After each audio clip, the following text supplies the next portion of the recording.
Few कैसे हैं भाई आप सभी लोग। स्वागत करता हूं आपका अभी मैथ्स यूट्यूब चैनल पर। और कल एसएससी ने एक नोटिस जारी किया, नोटिफिकेशन जारी किया, जो कि एमटीएस 2021 का नोटिफिकेशन था। ये नोटिफिकेशन उनके शेड्यूल में कल की ही डेट पे जारी होना था।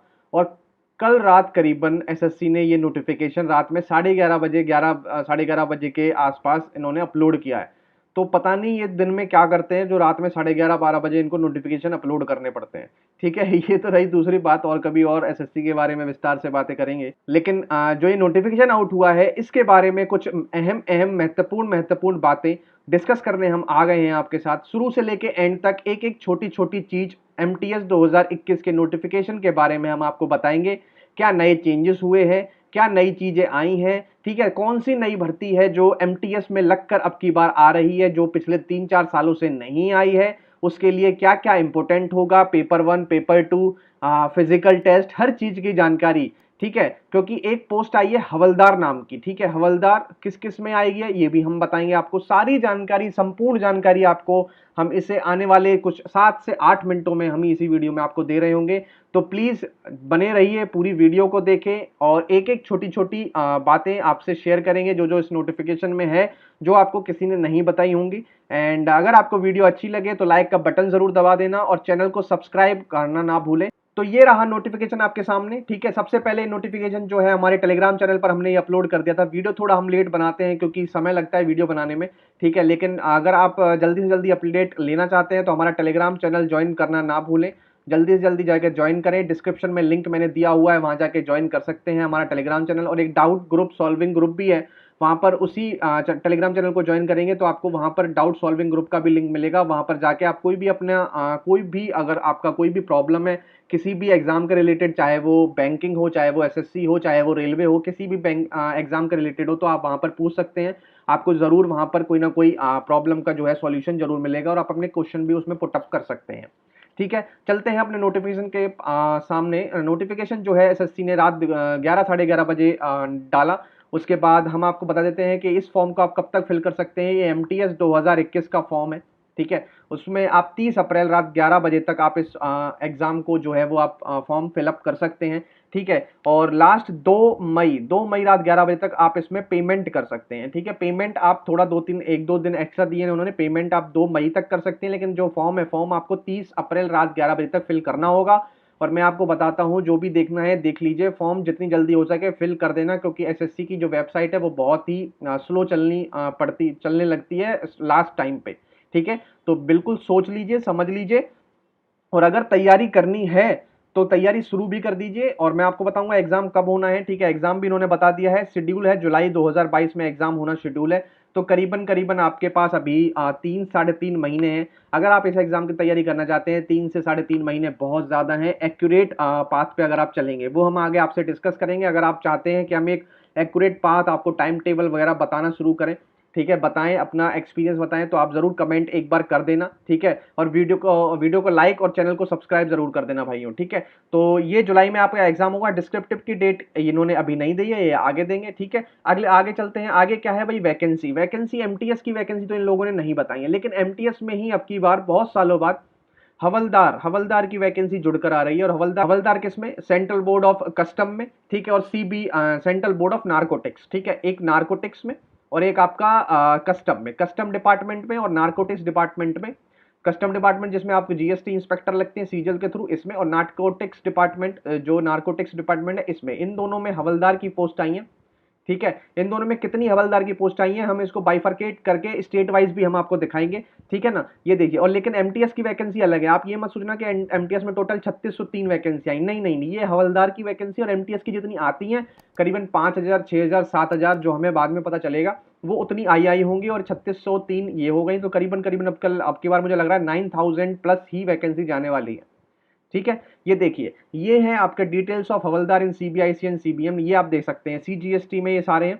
ठीक है, देख सकते हैं। स्टेट वाइज वैकेंसी हमने आपको दिखा दिया है। इसका अगर आपको फोटो लेना है फोटो भी ले सकते हैं, बट अगर आपको ये पीडीएफ फॉर्म में चाहिए तो ये हमारे टेलीग्राम चैनल पर भी अपडेट है, आप वहां सब भी देख सकते हैं। ठीक है, ये रही वैकेंसी की बात। और इसमें मैं आपको बता दूं ग्रेड पे कितना बैठेगा। ग्रेड पे आप जानते हैं कि ग्रॉस सैलरी इसमें कम से कम 32 के 35 के आसपास इसमें ग्रॉस सैलरी रहने वाली है। ठीक है, अच्छी खासी सैलरी है, हैंडसम सैलरी है, कोई भी दिक्कत नहीं आने वाली, और अच्छी जॉब भी है और वर्दी भी मिलेगी आपको। कई लोगों का मानना है, जो मैंने इसमें भी डाला है आपने थंबनेल में, कि वर्दी मिलेगी, बिल्कुल वर्दी मिलेगी, हवलदार में आपको वर्दी मिलेगी ही मिलेगी। ठीक है, कोई दिक्कत नहीं है। ठीक है, बहुत अच्छी है और कभी हर बार नहीं आती है, ये ध्यान रखना, हर बार ये वैकेंसी नहीं आती है। ठीक है, और एज लिमिट मैं आपको बता दूं, एक लिमिट जो लगाई जाएगी वो 1/1/2022 से लगाई जाएगी, मतलब 1 जनवरी 2022 को आपकी जो एज लिमिट होगी वो 27 से ऊपर नहीं होनी चाहिए। बहुत सारी वैकेंसी में 18 से 25 मांगे जाते हैं और 25 से 27 भी कंसिडर किए जाते हैं, बट 27 से ऊपर वाले तो फिल ही नहीं कर पाएंगे। ठीक है, 18 से 25 साल होनी चाहिए। ठीक है, एमटीएस और हवलदार दोनों के लिए, और हवलदार एंड सीबीआईसी डिपार्टमेंट में 18 से 27 भी चलेगा, और फ्यू पोस्ट ऑफ एमटीएस। ठीक है, एमटीएस की वैकेंसी आप जानते हैं कि कुछ 18 से 25 साल के बीच में आती है, कुछ 25 से 27 साल के बीच में आती है। जो मेरा एक एक्सपेक्टेड कट ऑफ का वीडियो था वो बहुत ही अच्छा चल रहा है भाइयों, बहुत लोगों ने सराहना दी है उसकी, बहुत लोगों ने लाइक किया है, कमेंट भी बहुत ज़्यादा आ रहे हैं उसमें। तो प्लीज़ अगर आपने वो नहीं देखा है तो आप जरूर उस वीडियो को जरूर देखें। ठीक है, आपको थोड़ा आइडिया लग जाएगा एमटीएस 2020 का कट ऑफ का। ठीक है, उसके बाद एज रिलैक्सेशन, ये मैंने बता दिया। एज रिलैक्सेशन आप यहाँ पर देख सकते हैं, अलग अलग कैटेगरी वाइज का अलग अलग एज रिलैक्सेशन दिया गया है। एजुकेशनल क्वालिफिकेशन क्या चाहिए इस फॉर्म को फिल करने के लिए, तो सभी लोग जानते हैं कि एमटीएस का जो एग्जाम है वो सिर्फ 10th लेवल मांगता है, मतलब आपने 10th की होनी चाहिए, सिर्फ 10th की होनी चाहिए, और 10th भी आपकी कब तक कंप्लीट हो जानी चाहिए, 30 अप्रैल 2022 तक आपकी 10th की जो उसकी है डिग्री है, मतलब 10th का जो आपका सर्टिफिकेट है वो आपके पास होना चाहिए। ठीक है, और ये हम उन्होंने दे रखा है कि कहाँ कहाँ का भी चलेगा, वो हर जगह का नेशनल ओपन भी वैलिड होता है। ठीक है, ये बताया हुआ है इन्होंने। ठीक है, एप्लीकेशन फीस मैं आपको बता दूं 100 रुपये लगेंगे, 100 रुपये लगेंगे, और वुमेन के लिए SC category, ST category, PWD category, ex serviceman, इनके लिए ये फ्री है। ठीक है, ये फ्री है, समझ गए, कोई दिक्कत नहीं किसी भी तरीके की। एक एक पॉइंट धीरे धीरे लेके चल रहे हैं हम। ठीक है ना, उसके बाद स्कीम ऑफ एग्जामिनेशन, एग्जामिनेशन में क्या क्या होना है, क्या क्या स्कीम है, तो स्कीम मैं बता देता हूँ। सबसे पहले कंप्यूटर बेस्ड एग्जामिनेशन होगा, जिसे हम पेपर 1 के नाम से कहलाएंगे। फिर होगा पीईटी, फिजिकल एफिशिएंसी टेस्ट, या और फिजिकल स्टैंडर्ड टेस्ट, दोनों चीजें डिटेल में जानकारी लेंगे अभी, और एक डिस्क्रिप्टिव पेपर, पेपर 2।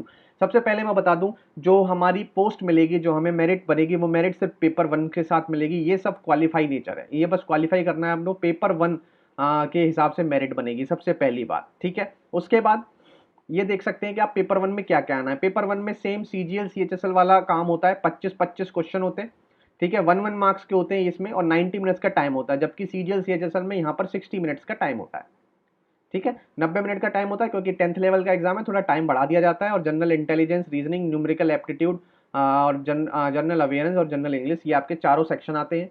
ठीक है, पेपर 2 में भी थोड़ा सा चेंजेस है। पिछली बार जो 3-4 साल से आ रहा था उसमें थोड़ा सा चेंज कर दिया गया है। पिछली बार क्या हो रहा था कि या तो आपको लेटर लिखना होता था, ठीक है, या आपको एस्से लिखना होता था, सिर्फ एक ही लिखना होता था, और चॉइस बहुत सारी आती थी, 5-5 एस्से आ जाते थे लेटर, और 5-5 लेटर आते थे, उसमें से आपको एक लेटर या कोई एक एस्से लिखना होता था, 50 मार्क्स का होता था। लेकिन अब की बार ऐसा नहीं है, अब की बार आपको दोनों लिखने हैं, एक शॉर्ट एस्से भी लिखना है और एक लेटर भी लिखना है। ठीक है, और ये 25 + 25 50 मार्क्स के हो जाएंगे, और 45 मिनट्स का टाइम होगा आपके पास। कोई भी दिक्कत किसी भी तरीके की, एक एक पॉइंट। ठीक है, ये पेन और पेपर मोड पे होता है, शीट मिलती है, शीट पे आपको वो लिखने होते हैं, समझ गए, कोई भी दिक्कत नहीं। अब कई बच्चों का डाउट है कि फिजिकल एफिशिएंसी टेस्ट क्या है, फिजिकल स्टैंडर्ड टेस्ट क्या है for the post of havildar in CBIC and CBN. ठीक है, मैं आपको बताता हूँ, बहुत ही आसान, इसमें बच्चा फेल नहीं हो सकता, बिल्कुल भी मत घबराओ। क्या फिजिकली टेस्ट है, कुछ भी नहीं है, नाम का फिजिकली टेस्ट है, कुछ भी नहीं है। ठीक है, इसमें आपको मेल के लिए वॉकिंग करनी है 15 मिनट में 1600 मीटर, 15 मिनट में 1600 मीटर, और फीमेल को 1 किलोमीटर करनी है 20 मिनट में। ठीक है, साइकिलिंग भी करनी है 8 किलोमीटर 30 मिनट में, और 3 किलोमीटर इन 25 मिनट्स, ये फीमेल के लिए है। ठीक है, कोई भी ज़्यादा बर्डन वाली चीज़ नहीं है, बहुत आसानी से ये चीज़ें कंप्लीट हो जानी है। ठीक है ना, तो बहुत ही आसान है, वॉकिंग और साइकिलिंग। वॉकिंग 15 मिनट में 1600 मीटर, और 8 किलोमीटर 30 मिनट में। ठीक है, बहुत आसानी से हो जाएगी। उसके बाद आपका थोड़ा सा फिजिकल स्टैंडर्ड टेस्ट भी होगा, मतलब हाइट और वेट भी नापा जाएगा। तो मेल की हाइट आप देख सकते हैं 157.5 सेंटीमीटर होनी चाहिए। ठीक है, और फीमेल की जो हाइट होनी चाहिए 152 होनी चाहिए। उसके बाद चेस्ट पे भी देख सकते हैं 76 सेंटीमीटर बिना एक्सपेंड किए, और 5 सेंटीमीटर उसे एक्सपेंड कर कर। ठीक है, और फीमेल का जो वेट है वो 48 किलोग्राम के अंडर अंडर होना चाहिए, उससे ऊपर नहीं होना चाहिए। जान गए, तो ये जो रहेगा ये सिर्फ हवलदार की पोस्ट के लिए रहेगा, एमटीएस की और पोस्टों के लिए ये वैलिड नहीं होगा। ठीक है, उन्हें इससे कोई लेना देना नहीं है। आपकी हवलदार की पोस्ट ऐड कर दी गई है, तो इन्होंने इस चीज को ऐड कर दिया गया है। ठीक है। अब मान लीजिए कोई बच्चा ये कहता है कि मान लीजिए मैं फिजिकल एलिजिबिलिटी टेस्ट नहीं देने जाता हूँ, मुझे नहीं चाहिए वो वाली जॉब, ठीक है, मैं नहीं देने जाता हूँ, तो क्या मैं एमटीएस के लिए अवेलेबल रहूंगा आगे तक? बिल्कुल अवेलेबल रहोगे, बस ये वाली पोस्ट नहीं अवेलेबल रहोगे, और जो पोस्ट आएंगे उनके लिए अवेलेबल रहोगे। ठीक है, समझ गए बात? एक एक छोटी छोटी बारीकियों के साथ मैं आपको बता रहा हूँ, एक एक पॉइंट, ठीक है ना? तो मेरे हिसाब से मैंने सारे पॉइंट एक एक करके आपको बता दिए गए हैं। वर्दी मिलेगी क्या? बिल्कुल मिलेगी। कितने पेपर होंगे? सारी चीजें बता दी। फिजिकल होगा नहीं होगा ये भी बता दिया। सारे छोटे छोटे प्रश्नों के जवाब दे दिए। ठीक है, सैलरी कितनी होगी मैंने एक्सपेक्टेड ये भी आपको बता दी। और आप तैयारी किस तरीके से करेंगे? तैयारी करने के लिए आपको क्या है, मैं आपको एक अलग से वीडियो भी दे दूंगा, ठीक है, क्या क्या इसमें टाइम टेबल होना चाहिए। अगर आप बोलेंगे तो, डिमांड होगी तो कमेंट करके जरूर बता देना, ठीक है। उसके बाद तैयारी करनी है तो आपको प्रीवियस ईयर के मॉक और आपको जो डेली के मॉक होते हैं ये जरूर देने होंगे। और ये देने के लिए मैं आपको बताता हूँ एक ट्रस्टेड ब्रांड टेक्स्ट बुक का।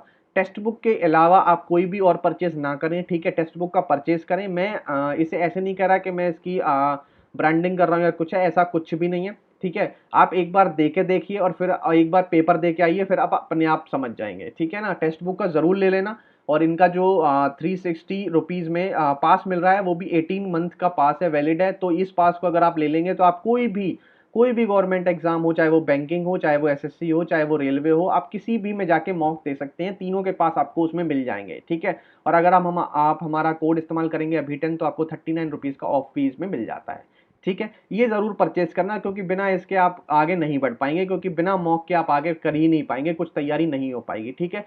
तो मेरे ख्याल से मैंने सारे पॉइंट कवर कर दिए हैं। अगर वीडियो अच्छी लगी है तो प्लीज़ लाइक का बटन जरूर दबा देना और चैनल को सब्सक्राइब करना मत भूलना। और जल्दी ही एमटीएस के बारे में बुक वगैरह क्या क्या आपको पता होनी चाहिए, कौन कौन सी बुक से आप तैयारी कर सकते हैं, वो भी आपको धीरे धीरे हम बताएंगे हमारे इसी चैनल पर, जिसका नाम है अभिमन्यु यूट्यूब चैनल। इस वीडियो में इतना ही। मिलते हैं आपसे अगली वीडियो में जल्दी ही। तब तक के लिए thank you, have a nice day and जय हिंद।